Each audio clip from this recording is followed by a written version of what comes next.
Okay guys, i-unbox natin yung bagong-bago na Kobe 3 Halo. So, yun. Unang-unang pa lang mo, kung mapapansin nyo, box pa lang, ganda na.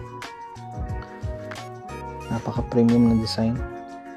Kung kita nyo, medyo madilim lang dito, pero parang may snake-like pattern talaga yung ano niya, yung box. Tapos, yung signature ni Kobe nakakulay gold.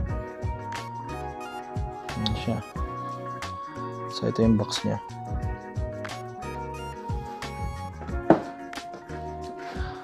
Actually, baka ano nga swerte ko rin na nakakuha ko ng pair na size ko. Since kanina pagdaan ko lang sa Foot Locker, nakakaubusan na ng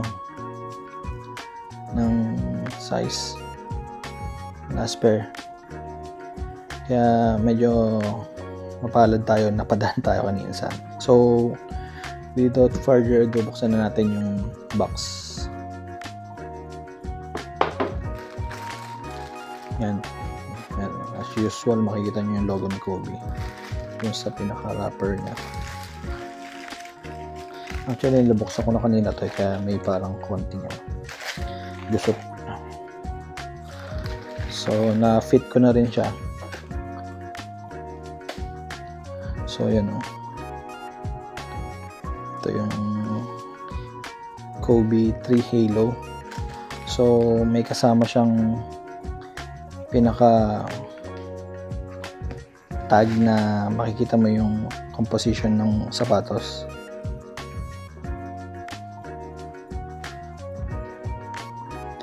Yan, hindi natin to i-review, parang unboxing lang talaga siya, since hindi ko pa siya nare-review talaga. Medyo pinapakita ko lang talaga yung itsura ng sapatos. Dito medyo makikita nyo yung, kung makikita nyo sa parang may pagka, ang tawag sa ganito, parang may rainbow color ka makikita, parang scale like, parang scale ng siguro sa scale ng ahas, dun pinattern.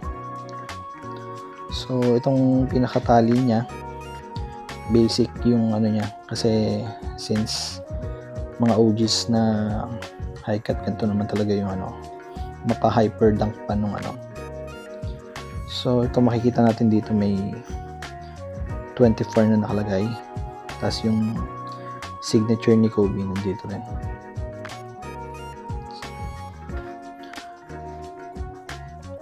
Ngayon sa ito yung traction nya, traction pattern nya.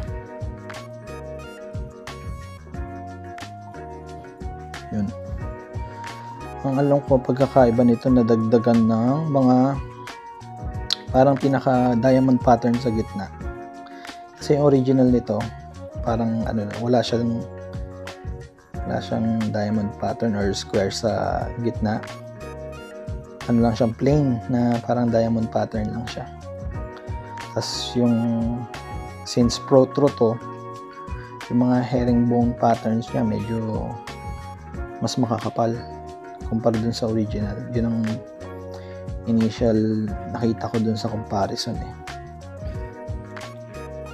So ito yung check ng Nike logo, meron din logo ni Kobe, tapos zoom na nakalagay.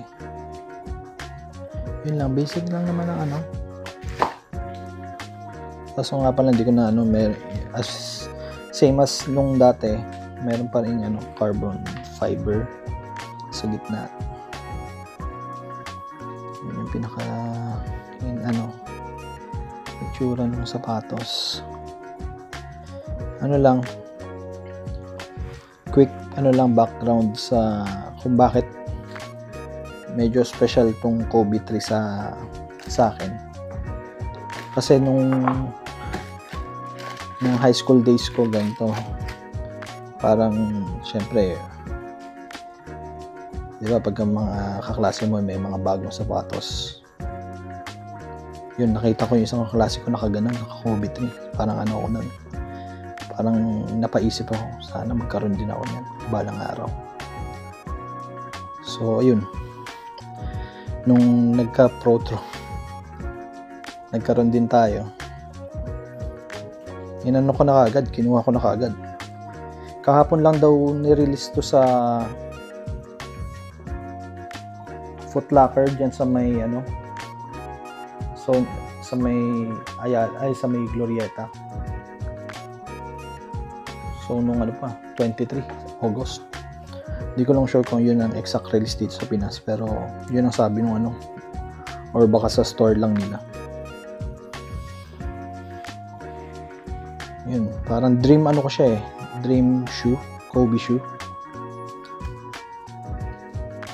So yun lang naman ang nilalaman nito.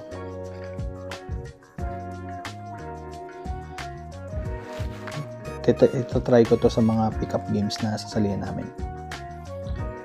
Yan. So parang ngayon lang ako nag-review ng basic review lang ng sapatos, kasi nga nagandahan ako dito sa Kobe 3. Although may mga ibang sapatos na rin ako na hindi ko naman nire-review. Unboxing lang. Sana masundan kung magtuloy-tuloy yung ano ko. Pagbili ko ng mga Kobe's, pwede naman. Ano lang naman brief review, hindi naman ako expert sa mga sapatos. Parang hobby ko lang din mag-collect. Mostly mga Lebron 21s, 22 ang ano ko ngayon kasi syempre medyo mabigat yung cushioning ang ano ko, kaya ngayon, pero ngayon paunti-unti nag-ano ako ng Kobe's. Yun lang. So kung nagustuhan nyo itong video na to, please like this video and subscribe to my YouTube channel, and please click the notification bell for more updates. Maraming salamat.